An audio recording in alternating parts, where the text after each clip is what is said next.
Barron Trump adjusted his MAGA hat as he settled into his seat near the window.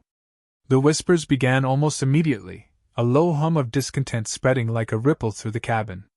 He tried to ignore it, pulling out his phone to scroll aimlessly, but the tension in the air was impossible to miss.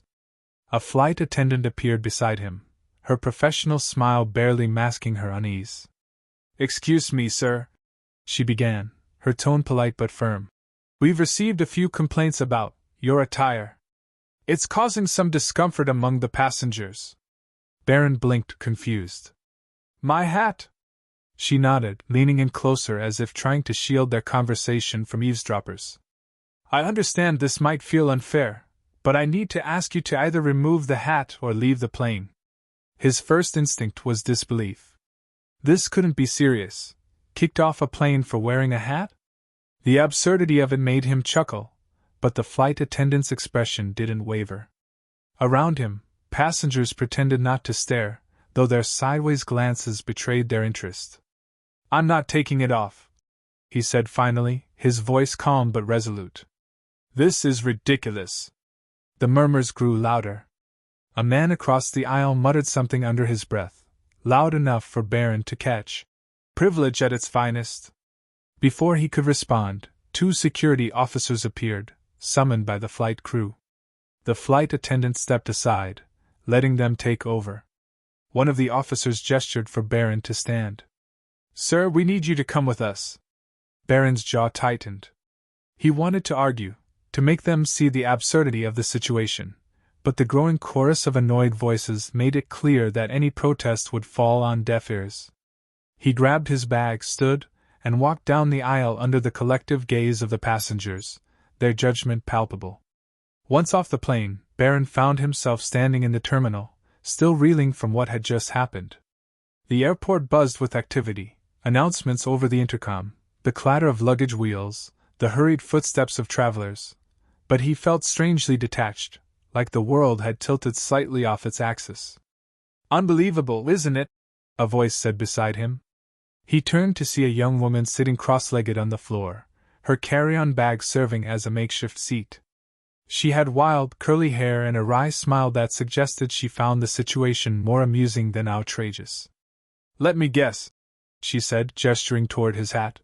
"You're the guy who got kicked off the plane for committing the heinous crime of wearing headgear." Barron sighed, too drained to come up with a clever retort. "Yeah, that's me." "And you are?" "Clara," she said, extending a hand. "Artist, troublemaker, and apparently unruly passenger. Got the boot for arguing about their terrible in-flight policies." He shook her hand, appreciating the warmth of her grip. "Barron. And yeah, it's been a day." "Tell me about it," Clara said, rolling her eyes. "Anyway, where were you headed before the fashion police intervened?" "New York," he replied. Her face lit up. "No way." "Me too." "Well, now we've got something in common. Want to team up?" "I've always wanted to go on a road trip with a political lightning rod." Barron laughed despite himself. "I'm not sure I'm the best company right now." "Come on," she said, standing and slinging her bag over her shoulder. "Two strangers thrown together by fate?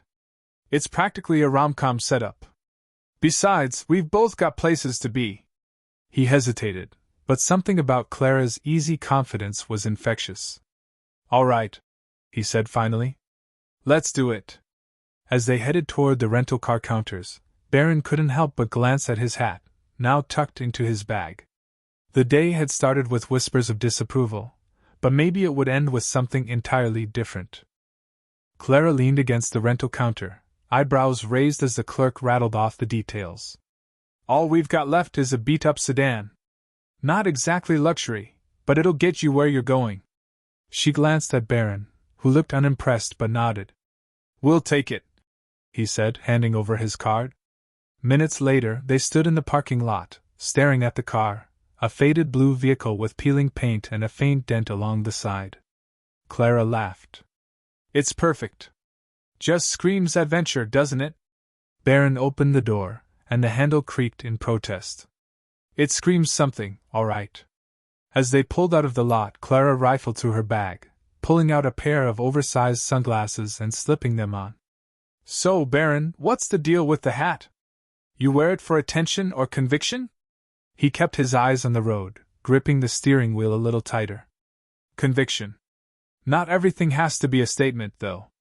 Sometimes it's just about what you believe. She smirked, leaning back in her seat. Fair enough. But you do know that hat's like a flashing neon sign, right? Like it or not, people are gonna react. He glanced at her, his expression neutral.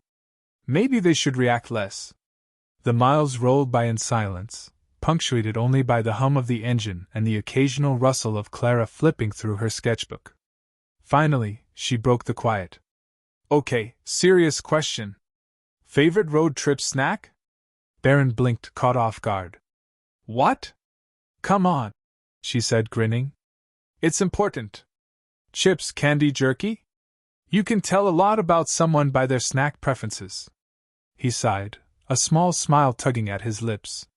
Jerky, I guess. Classic choice, she said approvingly. I'm more of a gummy bears kind of girl. You'll see when we stop.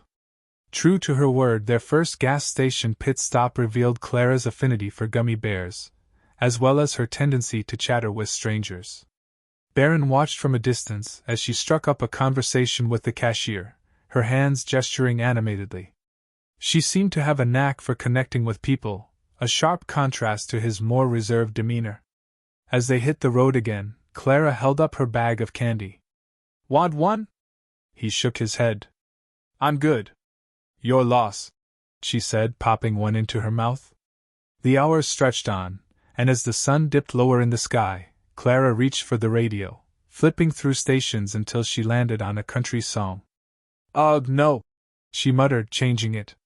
Hey, I like country, Barron said, half teasing. She gave him a look of mock horror.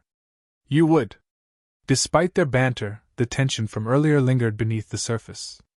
It wasn't until they hit a small diner off the highway that things shifted.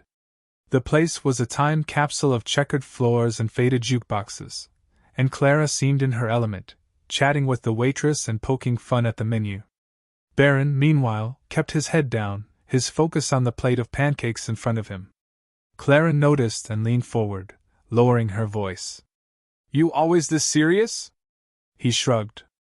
Guess I don't see much to laugh about lately. Well, maybe that's your problem, she said. Life's too short to take everything so seriously. You're allowed to lighten up, you know.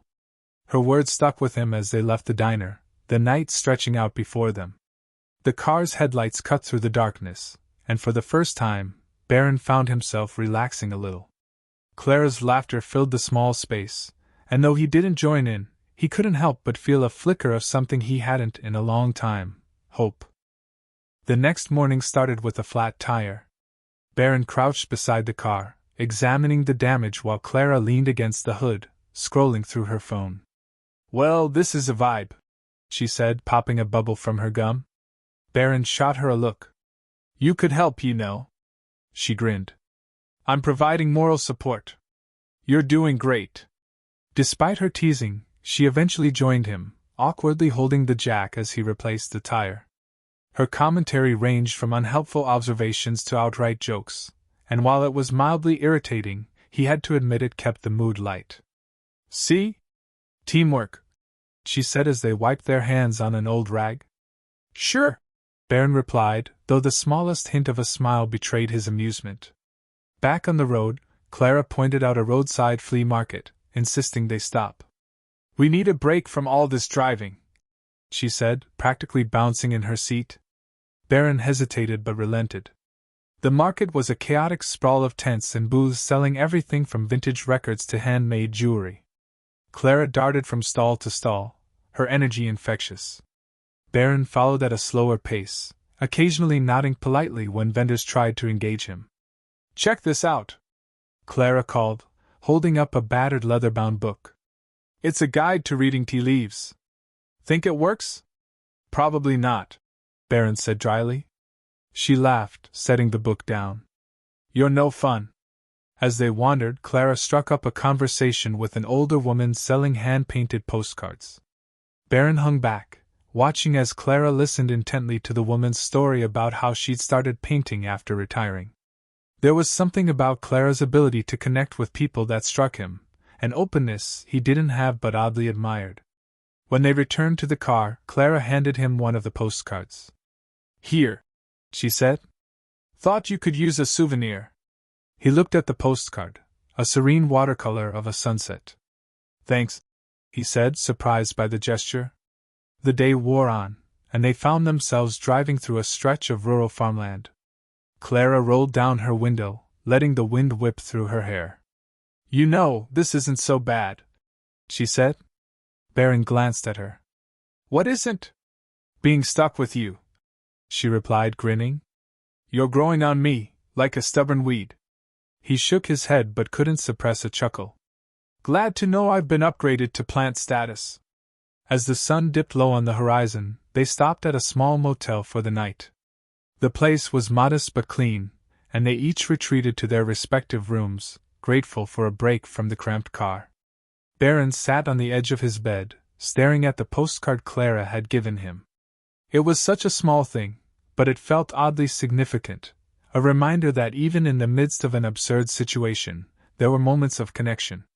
Meanwhile, Clara lay sprawled on her bed, flipping through her sketchbook. Her mind wandered to Barron, the way he seemed so closed off yet quietly thoughtful. There was more to him than met the eye, and she couldn't help but be curious. The next morning, they hit the road again, both feeling a little lighter. Barron even joined Clara in singing along to a particularly cheesy pop song on the radio, much to her delight. "See? You do have a fun side," she teased. "Don't get used to it," he replied, but there was no edge to his tone. As the miles passed, they began to settle into an easy rhythm, two unlikely companions navigating a journey either of them had planned. And though they didn't say it aloud, both were beginning to realize that sometimes, the most unexpected detours led to the most meaningful destinations. By midday, the highway stretched out endlessly before them, a ribbon of asphalt framed by fields and distant hills. Clara hummed softly to herself, doodling in her sketchbook while Barron focused on the road. The silence between them was no longer awkward but companionable, a sign of their growing comfort with each other. Suddenly, Clara perked up, pointing out the window. "Look! A roadside diner! It's called the Halfway Cafe. We have to stop." Barron sighed but pulled over. The diner was a relic of another time, with neon lights buzzing faintly and a jukebox in the corner. The smell of frying bacon and brewed coffee hit them as they entered. Clara slid into a booth, grinning. "This is peak Americana. I love it." They ordered pancakes and coffee, and Clara launched into a story about a disastrous art exhibit she'd once attended. Barron found himself laughing more than he expected, her wit and self-deprecating humor catching him off guard. "Okay, your turn," Clara said, leaning forward. "What's the most embarrassing thing that's ever happened to you?" Barron hesitated, but her expectant look was hard to ignore. "Fine," he said. "Back in middle school, I tripped during a speech competition. Fell flat on my face in front of the whole class." Clara gasped, laughing. "No way! Did you recover, or was it game over?" "I finished the speech," he said, smirking. "Might have had a bloody nose, but I wasn't about to quit." "See? Resilience," Clara said, raising her coffee cup in a mock toast. "I like that." As they finished their meal, an older couple approached their table. The man pointed to Barron's hat resting on the table. "That a MAGA hat?" he asked gruffly. Barron tensed but nodded. "It is."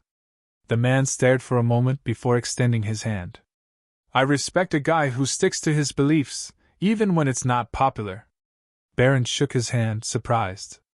The couple left, and Clara raised an eyebrow. "Well, that was unexpected. Not everyone hates it," Barron said simply, but his expression was thoughtful. Back on the road, Clara mulled over the exchange. "You ever think about why people react so strongly to that hat?" "All the time," Barron said. "It's a symbol, and symbols mean different things to different people." Clara nodded. "Makes sense. Still, it's wild how something so small can carry so much weight." As the day wore on, they hit traffic near a small town hosting a local fair. Clara begged to stop, and Barron reluctantly agreed. The fair was a kaleidoscope of colors and sounds, rides, games, food stalls, and laughter. Clara dragged Barron to a ring toss game, insisting they try. Predictably, she was terrible at it, missing every throw. Barron, to his own surprise, managed to win a small stuffed bear, which he handed to her. "For your collection," he said dryly. Clara beamed. "Ah, my first road trip trophy. You're a hero." They wandered through the fair, sampling cotton candy and fried dough. For the first time, Barron felt a sense of ease, as if the weight he carried had lightened, if only temporarily. Clara's energy was infectious, her ability to find joy in the simplest things a stark contrast to his usual seriousness. By the time they got back on the road, the sky had turned a deep orange, the horizon stretching out like a painting. Clara leaned back in her seat, clutching the stuffed bear. "This is turning out to be one of the weirdest but best trips I've ever had," she said softly. Barron glanced at her. "We're not even there yet." "Exactly," she said, grinning. "Still so much room for chaos." They drove in comfortable silence, the radio playing softly in the background. And though neither of them said it aloud, both felt a shift, a quiet understanding that, against all odds, this journey was becoming something more than just a way to get from point A to point B. The next day began with a detour. Clara spotted a sign for a national park and insisted they take the scenic route. Barron hesitated but eventually gave in, steering the car down a winding road flanked by towering trees. "This is what we needed," Clara said, rolling down her window to let in the crisp morning air. They parked at a trailhead, and Clara was already halfway out of the car before Barron could protest. "Come on," she called, pulling a backpack from the trunk. "We're stretching our legs." Barron followed reluctantly. The trail was peaceful, the kind of silence that made you notice the crunch of leaves underfoot and the distant calls of birds. Clara stopped often, snapping pictures with her phone and marveling at the scenery. "You ever do stuff like this?" she asked. "Not really," Barron admitted. "My schedule's usually pretty packed." "Too packed to enjoy a little nature?" she teased. He shrugged. "Guess I never made it a priority." They reached a clearing with a stunning view of a valley below. Clara plopped onto a large rock, pulling out a thermos of coffee she'd somehow packed. "See? Worth it," she said, handing him a cup. Barron sat beside her, taking in the view. "You were right," he said quietly. She smirked. "I usually am." As they sat there, the conversation turned unexpectedly serious. Clara talked about her art, how she'd struggled to find her voice and often felt dismissed by people who didn't take her career seriously. Barron shared a little about the pressure he felt, the constant scrutiny that came with his name. "It's like people expect you to be a certain way before they even know you," he said. Clara nodded. "Exactly. But you can't let them box you in. You've got to show them who you are, on your own terms." Her words stuck with him as they made their way back to the car. The detour had cost them a couple of hours, but neither of them seemed to mind. Back on the road, they stopped at a gas station where an old man behind the counter struck up a conversation about Barron's hat. This time, the tone wasn't friendly. "Think you're making some kind of statement with that?" the man said, his voice sharp. Barron met his gaze calmly. "It's just a hat. People can interpret it however they want." The man scoffed but didn't press further. As they walked back to the car, Clara broke the tension. "You handled that well." "Sometimes it's not worth arguing," Barron said. "People aren't always going to see eye to eye." "True," she said. "But it's also a chance to change someone's perspective, even if it's just a little." As they drove on, Clara's words lingered. He realized that she approached life with an openness he rarely allowed himself. It wasn't just about making her voice heard, it was about listening, understanding, and bridging gaps. Later, they reached a small town just before sunset. The main street was lined with quaint shops and a town square where a local band was setting up for an outdoor concert. Clara begged to stop, and Barron, by now used to her whims, agreed. They found a spot on the grass, surrounded by families and couples. The band began to play, a mix of folk and country tunes that somehow felt perfect for the moment. Clara tapped her foot to the rhythm, nudging Barron. "Loosen up. Enjoy it." He smiled faintly but stayed seated, watching as she swayed to the music. At one point, she grabbed his hand and pulled him to his feet. "You can't just sit there like a statue," she said, laughing. Reluctantly, he let her drag him into the crowd. They didn't so much dance as shuffle awkwardly, but Clara didn't seem to care. Her laughter was infectious, and soon Barron found himself laughing too, caught up in the sheer absurdity of the moment. As the night wore on, they returned to the car, both feeling a little lighter. The miles ahead seemed less daunting, and for the first time, Barron felt like this journey wasn't just about reaching a destination. It was about everything they were learning along the way. The next morning, the car had a new kind of energy to it. They had grown accustomed to each other's presence, the tension that once lingered between them replaced with a comfortable silence. It wasn't the silence of awkwardness. It was the kind that comes from shared understanding, where words weren't always necessary. Clara had already pulled out a map, tracing their route. "We're almost there," she said, tapping her finger on a small town near their destination. "Just a few more hours." Barron glanced over. "Ready to go back to your real life?" She smiled, not looking up from the map. "Honestly? I'm not sure I want this trip to end." The comment caught him off guard. He had expected her to be eager to return to her routine, but something about the way she said it made him think she was starting to enjoy the unpredictability. He had to admit, he was too. The road trip had brought out a side of him he didn't recognize, a side that could let go of the rigid structure of his life. Clara had been the catalyst for that change, pushing him to open up, to not take everything so seriously. "Yeah," he said slowly. "It's been different." They stopped at a diner for breakfast, a modest place with red and white checkered floors and a jukebox in the corner. The waitress, an older woman with a kind smile, served them eggs and bacon with a side of grits. Clara immediately dug into her meal, clearly savoring the simplicity. Barron wasn't hungry at first, but as the minutes passed, he found himself eating more than he had expected. He'd forgotten what it was like to enjoy a meal without rushing through it. "So," Clara said between bites, "when we get there, what's your plan?" Barron hesitated. "I'm not really sure." "You don't know?" she asked, eyes widening in mock surprise. "I thought you had everything figured out." He laughed, something he hadn't done in days. "I like to think I do, but sometimes I just have to go with it." Clara's smile softened. "Good for you." As they finished their meal, the waitress came over to clear their plates. "You two traveling together?" she asked with a smile. Clara nodded. "Yep. Just a couple of wanderers." Barron was about to speak but stopped himself, thinking about how little he really knew about Clara. Her life, her dreams, her reasons for being on this trip, he'd never really asked. He realized that despite all the time they'd spent together, he still didn't know her the way he should. "So," he said slowly, setting his cup down, "what about you? Why are you traveling?" Clara's eyes flickered, and for a moment he thought she might dodge the question.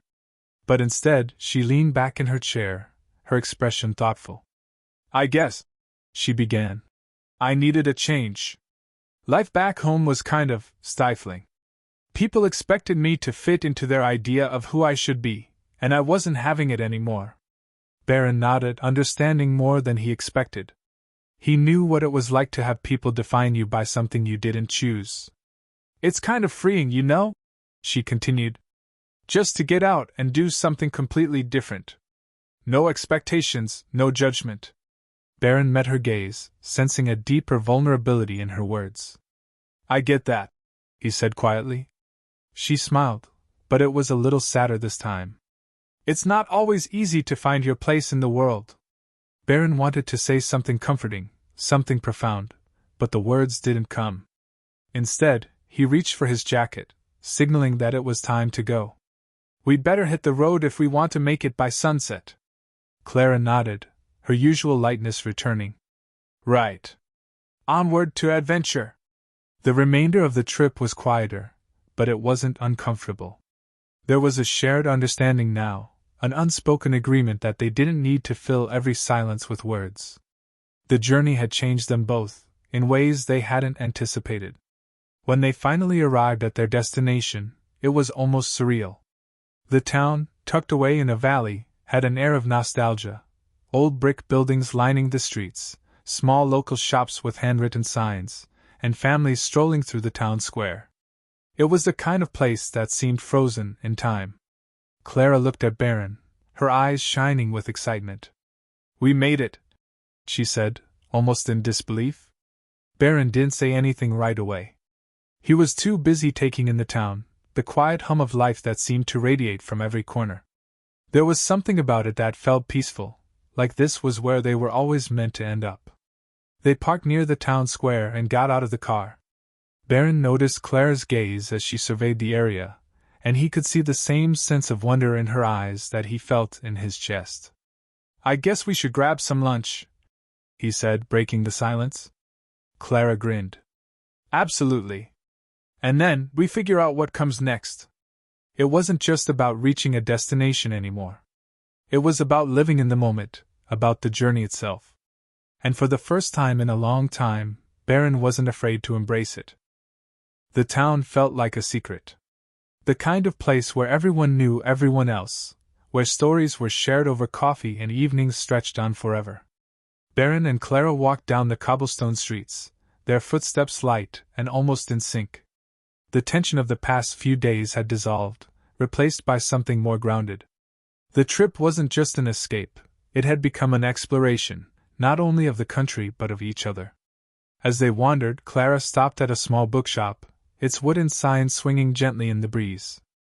"I've always wanted to see one of these," she said, peering through the window. Barron looked at her.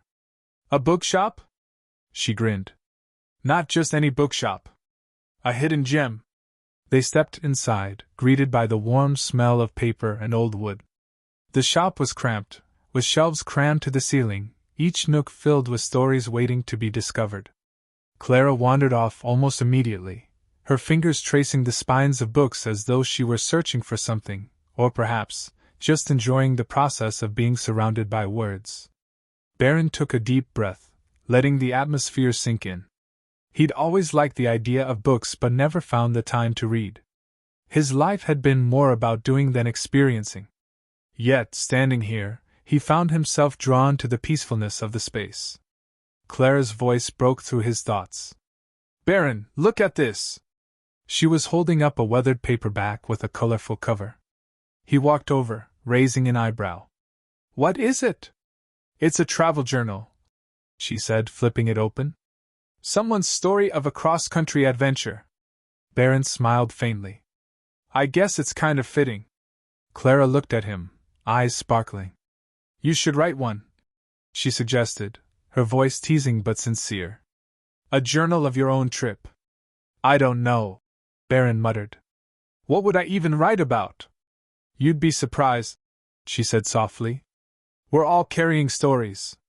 Sometimes, we just have to find the right way to tell them." Barron took the book from her hands and flipped through a few pages. He thought about it, about how many times he'd brushed off the idea of telling his own story, as though his life was already defined by the expectations placed on him. But maybe she was right. Maybe it wasn't about what others expected, it was about finding his own voice, telling it his way. Clara smiled, as if sensing the shift in him. "You know, Barron, you've got a lot more to offer than you think." He closed the journal and handed it back to her. "Maybe," he said with a quiet laugh. "But I think I've got a long way to go before I figure it out." They left the shop, the weight of her words lingering between them. It wasn't about finding answers right away. It was about the willingness to search. And Barron felt like he was finally starting to look. The sun began to dip lower in the sky, casting a warm glow over the town. Clara stopped in front of a small cafe, a place that seemed to beckon them with its inviting outdoor seating. "Want to grab something before we head out?" she asked. Barron agreed, following her inside. They ordered simple sandwiches and sat at a corner table. There was no rush, no agenda. For once, it was just about the moment, about enjoying what they had. As they ate, they talked more about their lives. Clara spoke of her aspirations to make a name for herself, to break free from the confines of the art world and create something that spoke to people on a deeper level. Barron shared more about the pressures of his life, about the constant battle to live up to the expectations of those around him. "I used to think my name was everything," Barron said, his voice quieter now. "But lately, I've been wondering if it's the only thing people see when they look at me." Clara reached across the table, her hand brushing his. "It's hard when people judge you based on what they think they know," she said softly. "But you can't let that define who you are." Barron nodded, feeling the weight of her words. "I guess I'm still trying to figure that out." "That's the thing," she said, smiling gently. "You don't have to have it all figured out. You just have to keep going, keep being true to yourself." Their conversation was interrupted by the cafe's waiter, who brought their check. Barron reached for his wallet, but Clara stopped him. "It's on me," she said, smiling. "You sure?" he asked, half amused, half embarrassed. She shrugged. "It's a small gesture. You've done a lot for me on this trip." Barron hesitated, then smiled. "Thanks, Clara. I appreciate it." As they left the cafe, the town seemed to glow even more, as if reflecting the newfound clarity between them. Barron had always been so focused on where he was headed, but now, he realized, it wasn't just about the destination, it was about the journey. Clara led the way to the car, and as they drove out of the town, he couldn't help but feel like something had shifted. He wasn't just going through the motions anymore. He was starting to see things differently, starting to appreciate the small moments that made life meaningful. He looked over at Clara, who was humming along to the music, and smiled. Maybe this trip was exactly what he needed. Not just for the change of scenery, but for the change within himself. The more he thought about it, the more he realized that Clara had been the one to show him how to embrace the present, how to let go of the past, and how to move forward. And for the first time in a long time, Barron felt like he was finally on the right path.